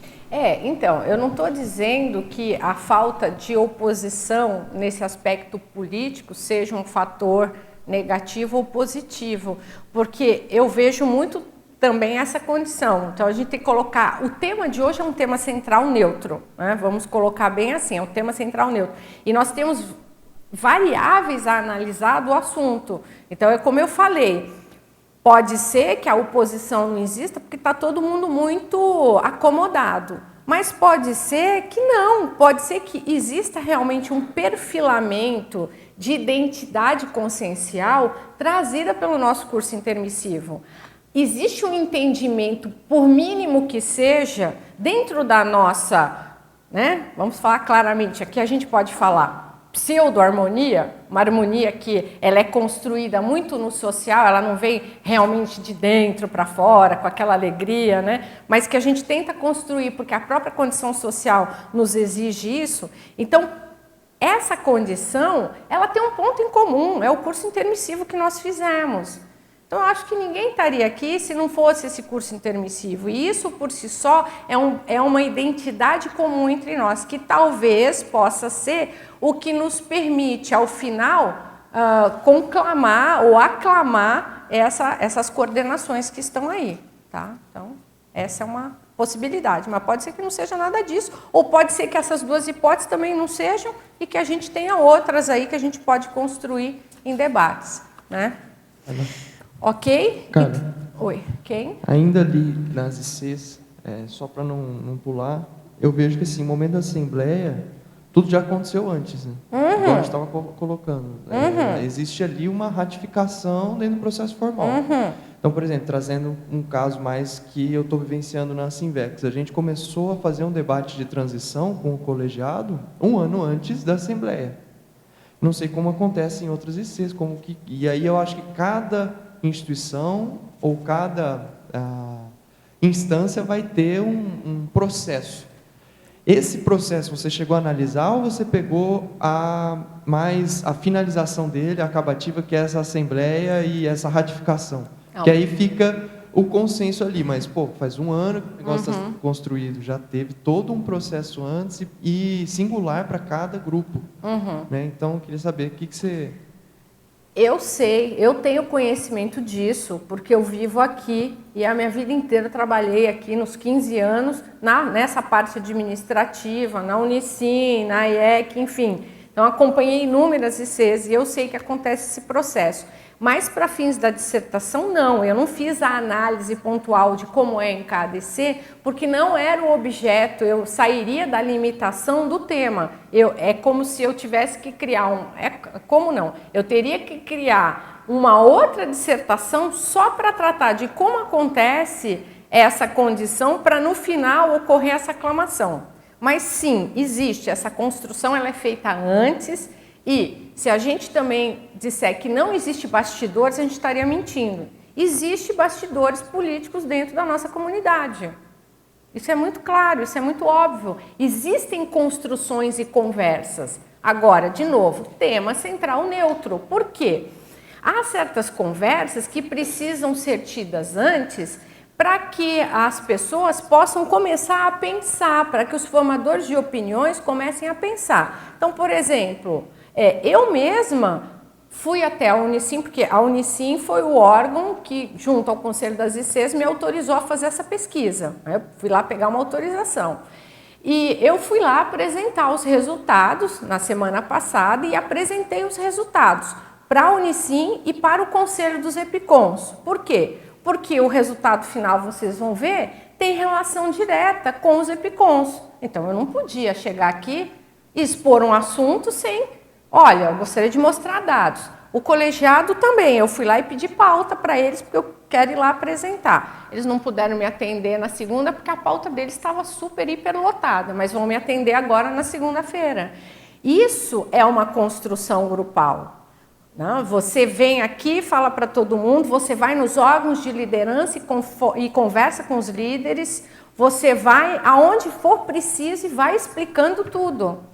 Isso é muito importante, porque às vezes você quer... Não é o caso, porque o nosso caso aqui é muito tranquilo, né? Como eu falei, é uma pesquisa teórica fundada num caso, mas às vezes você tem assuntos mais polêmicos dentro da comunidade que precisam ser, de certa forma, construídos. Agora, o que não dá para concordar é que essa construção, por exemplo, ela aconteça de uma forma manipulatória para algum interesse pessoal. Quando isso acontece, aí você já não tem a construção saudável do debate da democracia, você tem a construção de uma autocracia. disfarçada em democracia. Demagogia, por exemplo. Né? Então, isso é sério. É responsabilidade de todo o grupo, na verdade. Né? Todos nós temos que estar sempre atentos. Grupo. Vamos pensar, a gente não vai mais esperar, a nossa posição é assim, a gente não vai esperar mais nada de nenhuma liderança. A gente tem que pensar em como nós podemos nos ativar dentro desse grupo. Chega de cobrar de liderança, porque senão a gente vai, de novo, copiar o que a gente... ao longo de inúmeras vidas fizemos com relação ao Estado. Vamos cobrar o Estado, porque afinal de contas o Estado é o meu pai protetor e eu preciso de muitas coisas. Então, não é bem assim. Ainda mais vocês que são da Sinvexis, né? Tem que ter um protagonismo maior ainda, porque se não for de vocês jovens, vai ser de quem? Carla. Eu já estou ficando velho. Carla. Né? Já são muitos anos, então... continuando aqui, gente, na variável das eleições, então, sobre o colegiado da Conscienciologia, nós já falamos um pouco, né? Eu já expus as 3 fases, e vamos lembrar, a primeira e a segunda fase ocorreu sob a égide da democracia direta. A terceira fase, depois que nós tínhamos os 83 voluntários, e que com as homologações sobraram 11, essas 11... nós tínhamos que escolher dentre os 11, 6 que assumiriam e 3 que seriam suplentes. Nessa parte final, nós tivemos um entendimento, uma interpretação do verbete colegiadologia, onde o professor Valdo dizia que, ao final do colegiado, da formação, seria necessário se ouvir a opinião do Conselho dos EPICONs, da Unicim, né, da direção da Unicim, entendo os voluntários exclusivos, que era o que ele sempre dizia, e do Conselho das ECs. Então, a partir desse entendimento, esses 3 órgãos criaram uma jurisprudência, vamos assim dizer, um delineamento, onde houve a seguinte votação. O Conselho de EPICONs teve a votação por um homem, um voto. O Conselho das ICs, a partir das ICs, determinou que cada IC teria 2 votos, o do seu coordenador e o do seu vice-coordenador. E a Unicim, ela entrou também com 2 votos. Então, nessa fase final, nós tivemos o tipo da democracia indireta, não foi direta. Mas, por outro lado, nós chegamos em 11 voluntários. Dos 83 que nós votamos, por que nós chegamos em 11? Porque muitos não tinham as qualificações que nós mesmos tínhamos votado. Então, um não tinha sido consciencobaio, o outro não tinha feito consciencioterapia, o outro não era professor da Conscienciologia, enfim, tinha lá um conjunto de regras. Então, desses 83, tirando aqueles que não cumpriam todos os requisitos e mais aqueles que declinaram, ou seja, não quiseram participar do processo, sobraram 11. Então, desses 11, tinha que tirar 9. Então, ao final, essas 3 instâncias, desses 11, tiraram os 9 candidatos, que é o que ficou até hoje. Nesse momento, nós tivemos, então, a chamada democracia indireta, ou democracia representativa, ou seja, um conjunto de órgãos nos representou para a decisão final do colegiado. E aí, por fim, o Conselho dos 500. Bom, o Conselho dos 500, ele está inativo desde 16 de agosto de 2014, mas ele teve produtividade. E essa produtividade eu fiz questão de elencar dentro do processo da dissertação, porque ele trouxe o delineamento de muitas coisas que foram votadas pelos voluntários aqui dentro da comunidade. Então, plano diretor, o pórtico da Cognópolis, sistemas, se procurava já na época das reuniões do Conselho dos 500, se colocar sistemas de votação online, muito parecidos com os sistemas que foram colocados no livro do professor Vasconcelos. Então, o Conselho dos 500, ele teve uma vida útil interessante, só que, ao final, ele começou a decair. já não havia mais participação, e vamos lembrar, o Conselho dos 500, ele não tinha um coordenador, nunca houve um coordenador no Conselho dos 500, havia uma comissão que simplesmente ajustava condições administrativas para que o Conselho ocorresse. Então, o Conselho real de todos os voluntários, onde o poder está totalmente na mão do povo, é o Conselho dos 500. Aí olha o que aconteceu, em 16 de agosto de 2014, acabou porque houve uma discussão se o Conselho dos 500 ele não teria a mesma função da AMAC. Então veja só, a AMAC ela foi criada a partir de votação do Conselho dos 500. Então a AMAC ela foi criada para ser um órgão que representa o bairro inteiro, Cognópolis, perante as autoridades públicas. E aí o Conselho dos 500, o povo vai e discute o seguinte, olha, eu estou achando que está meio igual essas atribuições de funções, essas competências. Então, diante disso, acho que não vamos continuar. E aí se propôs, quem gostaria de assumir o Conselho dos 500? Não teve candidato. E aí, então, a partir dessa data, o Conselho dos 500 não funcionou mais. Mas o Conselho dos 500, ele existe, ele está apenas inativo, ele tem uma história, mas ele está inativo. Então, qualquer pessoa do povo pode pedir pauta num Conselho dos 500 hoje em dia? Meu entendimento, pode, se tiver um assunto relevante. Agora, claro, isso tudo passa pelo quê? A gente tem que dar uma olhada nas atribuições e nas funções, e a gente, advogado, gosta muito da palavra competências, né? O que cada órgão faz? Porque, por exemplo, qual a diferença entre o Conselho dos 500 e o Colegiado de Intercooperação da Unicim? Eu já dou uma diferença de cara. O Colegiado de Intercooperação da Unicim tem que ser chamado pela Unicim, o Conselho dos 500 é chamado pelo povo. Já tem uma diferença gritante nessa condição. Então, por que nós, voluntários, não quisermos mexer mais no Conselho dos 500? Agora, hoje em dia é necessário? Precisa? Existe demanda para isso? Porque também reativar um conselho, para que esse conselho se torne, por exemplo, um órgão, instância de poder na mão de um ou outro líder? Não, né? Tem que ser uma coisa mais conjunta. Por que nós não conseguimos, com a nossa democracia, talvez conscienciocracia, levar à frente o Conselho dos 500? Onde nós erramos? Eu não sei, também não respondi essa pergunta na dissertação, porque lá eu tinha que dizer que existia um Conselho dos 500 e que hoje ele estava inativo. Tá? Hein, Carla, uma questão talvez que seja um outro diferencial é que o Colegiado de Intercooperação é uma instância deliberativa da CCCI. Então, por exemplo, discussão em relação à reinternacionalização da conscienciologia. O Conselho dos 500 ele é territorializado. Então, tem essa diferença em relação à questão do foco no bairro, das decisões, aquilo que está acontecendo aqui no cotidiano, e uma outra questão, por exemplo, que é voltada para o futuro da conscienciologia. É que isso era antes de ter a AMAC. Quando veio a AMAC, se falou, não, então essa competência do Conselho dos 500 agora é da AMAC.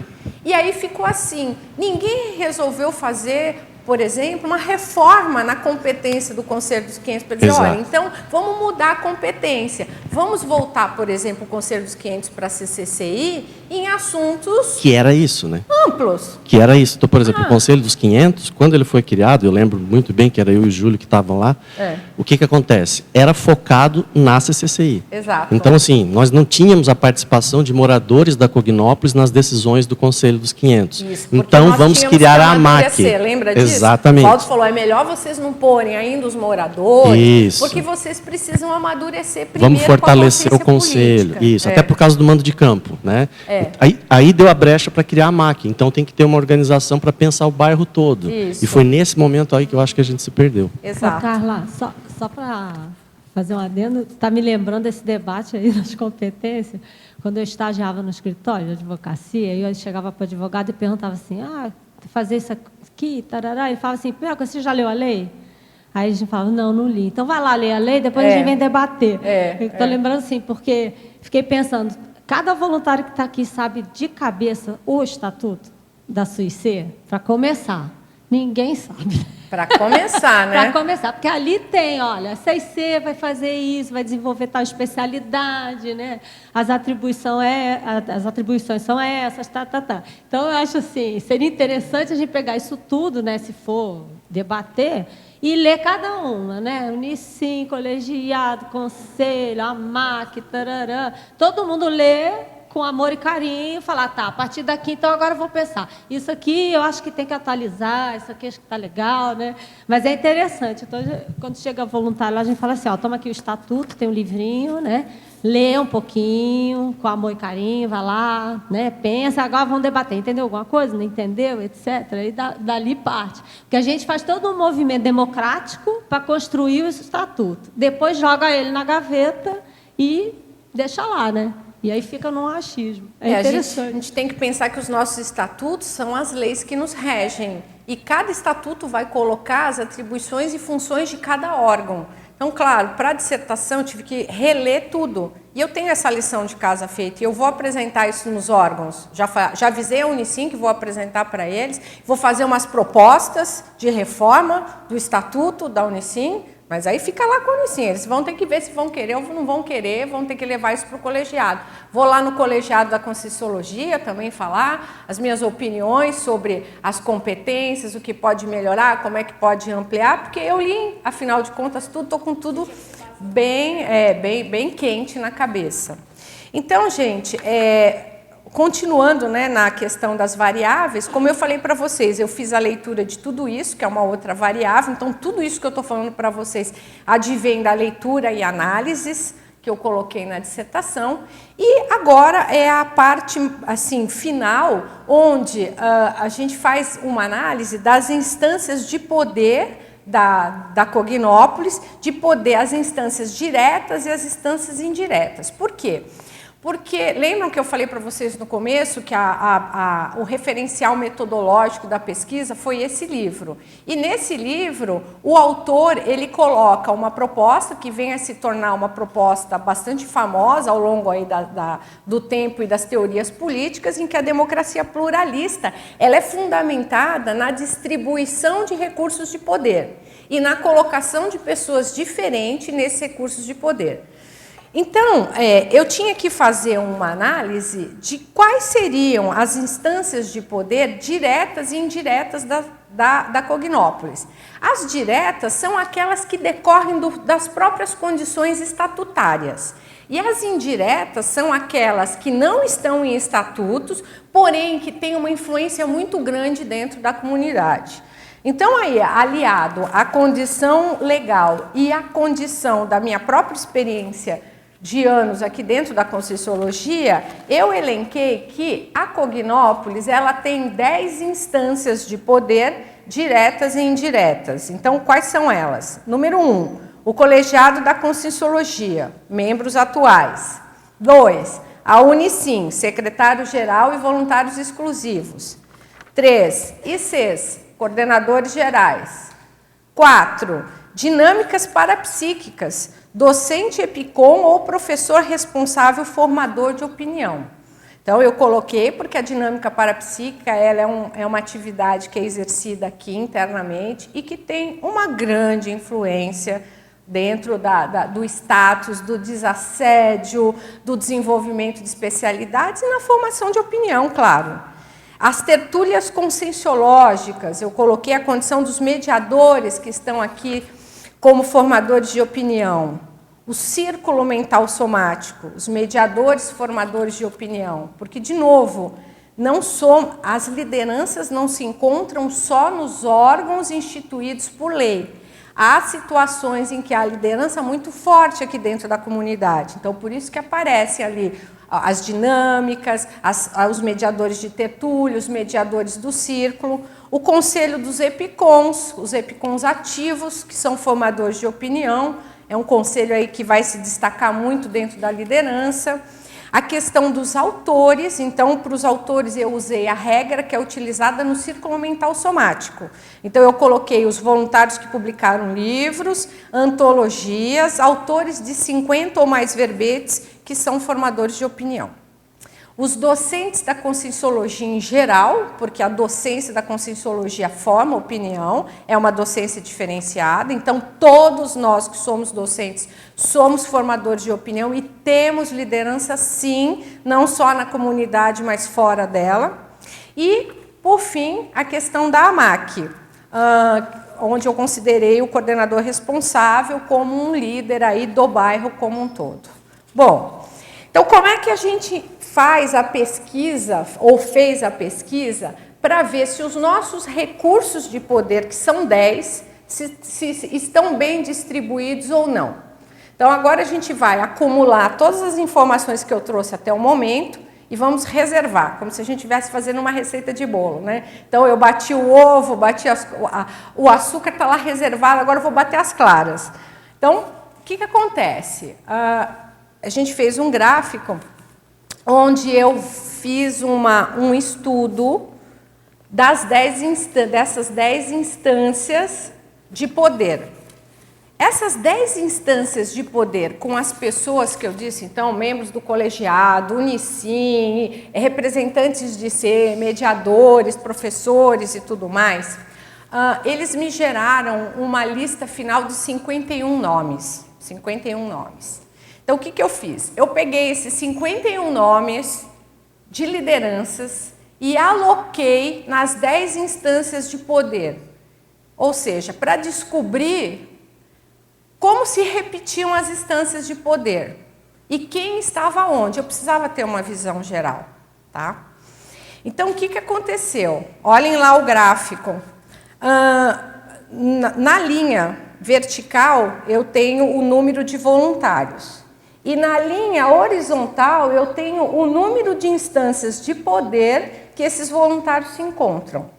Então, por exemplo, considerando aqueles 10 itens que eu falei para vocês agora há pouco, dentre os 51 de lideranças, eu tenho 15 voluntários que exercem 2 instâncias de poder. Daí eu tenho 14 voluntários que exercem 3 instâncias de poder. Depois eu tenho 9 voluntários que exercem 4 instâncias de poder. 8 voluntários que exercem 5 instâncias de poder. 4 voluntários que exercem 6 instâncias de poder. E 1 voluntário que exerce 7 instâncias de poder. Ok? Calma, gente, calma, sem conclusões precipitadas, né? Vamos... vamos lá. Continuando. Então, um dado de pesquisa que foi muito importante foi descobrir que, dentre esses 10 itens de instâncias de poder, onde nós consideramos não só as lideranças diretas, mas as indiretas, 100% desses líderes são professores de Conscienciologia.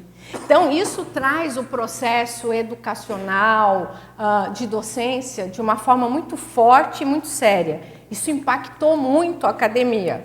A academia gostou demais de ver que as lideranças são exercidas por professores. Tá?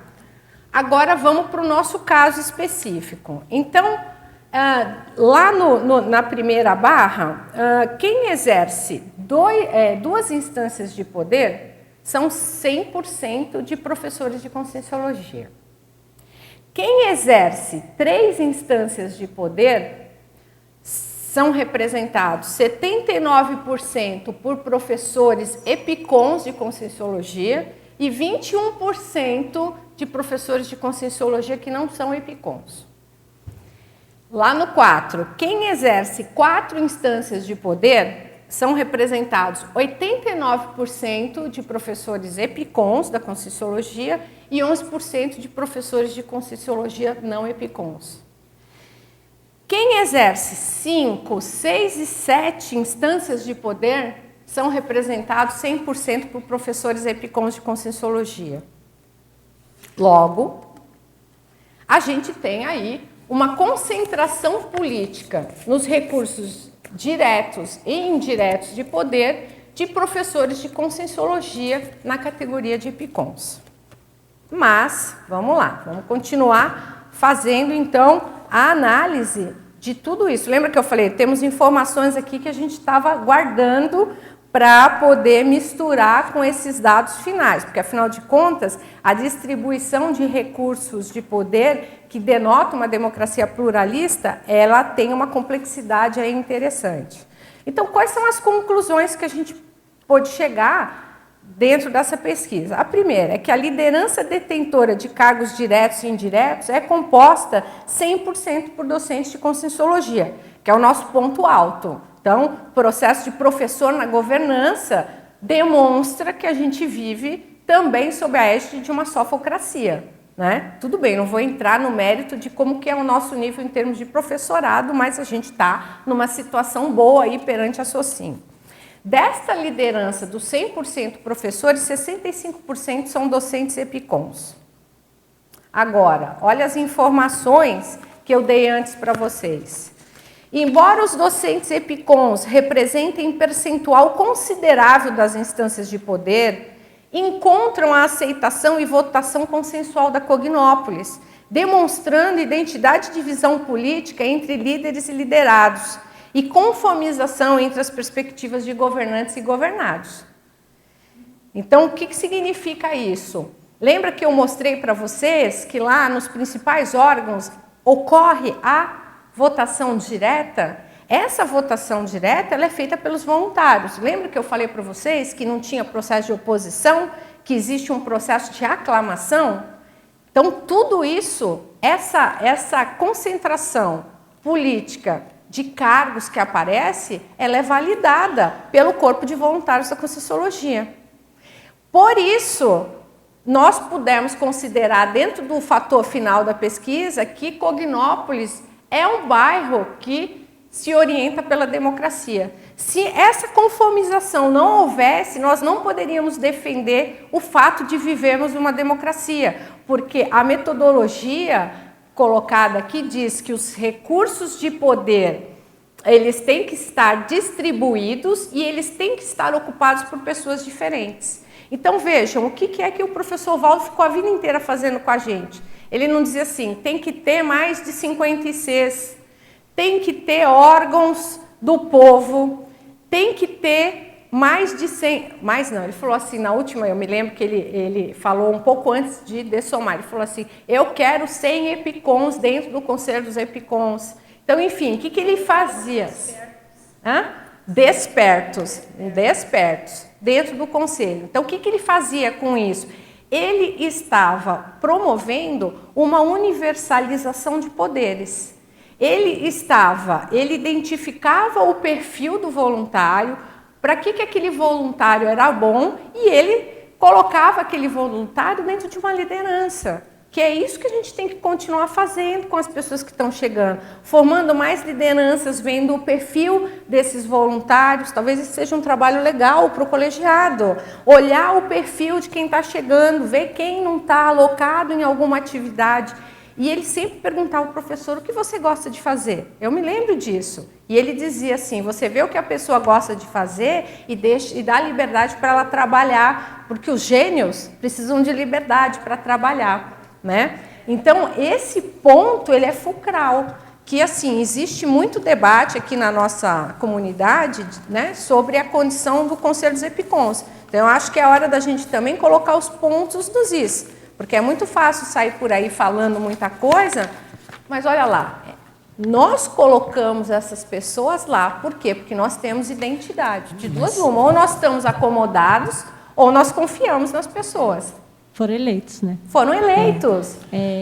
Só complementando o que você falou aí da fala do professor Valdo, eu lembro que ele falava também assim, e a gente tem que perguntar o que a pessoa quer e respeitar a holobiografia, que ele respeitava muito, né? Isso. Chegava e ele via todo o histórico, não só dessa vida, né? Lógico, aí ele tinha acesso à FEP, mas da experiência toda que a pessoa tinha, qual que era o know-how que ela tinha e tudo mais, e ia alocando. Eu achava isso bem legal. Que às vezes a pessoa ela pode chegar perdida, sem recuperação da memória, dos cons. Então, ele tinha a nossa ficha. E ele alocava. Nós, talvez, não tenhamos o mesmo autodiscernimento dos parafatos, das vidas passadas, dos próximos voluntários, mas a gente tem que utilizar algum critério objetivo de empoderamento das pessoas. Tem um outro ponto, Carla, que aí poderia dar um outro estudo também, que é o seguinte.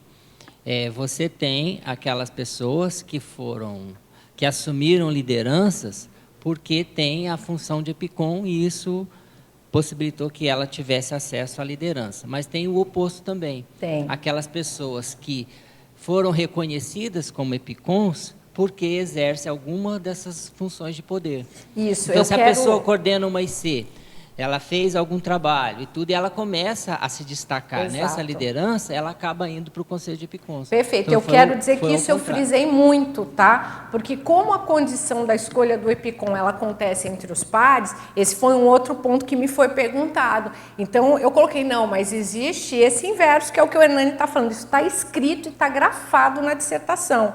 A pessoa, ela se destaca por trabalhos que ela fez junto a instituições, junto ao voluntariado em geral, e aí então ela é convidada a ingressar ao Conselho dos EPICONs, tá? Então, assim, só para finalizar as conclusões e aí abrir um pouco mais de debate. Número 4, os cognopolitanos em geral deliberam em fóruns participativos, a AMAC, Colegiado de Intercooperação, Conselho dos 500, quando estava ativo, e no âmbito das ICs. As decisões tomadas normalmente são vinculantes e operam efeitos aos órgãos competentes. Então, quando nós votamos, o nosso voto é válido, ele vincula. Isso é muito importante, não é voto para inglês ver, é voto que efetivamente vinculou aquela condição, por exemplo, de coordenação. E ao fim, então, o que a gente encontra na Cognópolis? Nós temos o modelo da democracia participativa, a deliberativa, que é isso que nós estamos fazendo aqui, debates, a direta e a indireta. Democracia pura? Ainda não. Ainda não, porque a gente ainda não pratica a democracia das comunexes evoluídas. Mas nós temos que ter em mente, sim, os conceitos avançados das comunexes evoluídas que estão nos nossos tratados, para que a gente possa colocar os nossos valores intermissivistas nas atividades diárias. Então, penso que na hora que a gente faz esse empoderamento dos nossos valores nessas oportunidades de trabalho, a gente possa, então, aproximar a democracia que hoje existe, esboçante, a uma democracia ou a uma conscienciocracia mais atuante, mais multidimensional e que tenha e faça uma diferença. Então, nós podemos legar um modelo de democracia participativa? Podemos legar hoje um modelo de democracia participativa. Podemos legar um excelente exemplo de modelo de democracia pura conscienciológica? Estamos caminhando, vamos devagar. Então, o importante é a gente saber que nós não somos os maiores exemplos do cosmos com relação à democracia pura, mas nós estamos tentando e há aí percentuais e fatos muito interessantes, como essa condição de que a governança é feita por professores. Então, isso é relevante, por mais que a gente tenha que debater as nossas opções e os frutos, né? As coisas que foram aí demonstradas na pesquisa. Carla, uma pergunta, em termos metodológicos, porque o Vasconcelos, ele esmiuça detalhadamente uma metodologia, né? Isso. Quando você fez essa pesquisa, você chegou a levantar, por exemplo, nesses diferenciais, que tipo de metodologia ou acréscimo poderia ser feito na democracia? A melhor metodologia da democracia direta que eu encontrei foi o dele mesmo. É a melhor metodologia, o sistema de pontuação. É o melhor. Porque é o que faz a pessoa pensar. Ela não fica só no sim ou no não. Porque mesmo lá nos cantões suíços, que até hoje tem o desenvolvimento de uma democracia direta, há uma crítica muito contundente do pessoal da academia com relação a isso, porque quando você fica só no sim ou no não, a possibilidade de manipulação é muito grande. Então, essa condição, inclusive da manipulação, eu abordei na dissertação como um fator desfavorável, ainda nos tempos atuais, gerais. Então, é o processo da manipulação e o processo da síndrome da ectopia afetiva. Né? Você tem um amor deslocado por um líder político, por um líder, seja ele qual for, e você faz tudo por aquele líder e não está enxergando o que está acontecendo aí ao redor da situação. Então, Então, esses são fatores desfavoráveis hoje, num mundo que é dominado pelas Conselhos, que a gente está em plena reurbanização. Carla, minha amiga evolutiva, parabéns, realmente o seu trabalho, ele mostra a questão, como foi útil a aplicação de conciliar o conteúdo do paradigma que a gente vivencia e eu achei que a forma do paradigma convencional auxiliou de um modo ímpar. Me chamou a atenção esse resultado da convergência de ambos. E a minha pergunta para você é assim, enquanto boa intenção que nós temos de exemplaristas de semente do Estado mundial, que conclusão você pode trazer sobre o que a gente vem realizando para chegar nesse escopo? Olha, a minha conclusão foi de que a gente já realizou bastante coisa. Às vezes a gente está envolvido aqui dentro, no dia a dia, nos problemas, e a gente não tem a noção de como o povo da Socin nos vê. Então, eu acho que assim, o fato de nós termos tudo isso aqui construído, as obras conscienciológicas, que é o maior monumento da conscienciologia, são os livros, vamos assim dizer, né? Então, tudo isso já causa uma reflexão muito grande, porque seria muito difícil a gente ter isso feito se nós não tivéssemos um mínimo de democracia. Então, claro, existe, eu acho que a gente tem que ter noção de que até um momento de vida, né, até o momento de vida do professor Valdo conosco, nós vivíamos sob a égide de um amparo maior, que nos possibilitou isso. Mas daqui para frente somos nós na fita, e nós temos capacidade, porque nós temos curso intermissivo. Então, o que nós não podemos fazer é praticar uma democracia ruinzinha, uma democracia que seja o que na sociedade em geral já se pratica.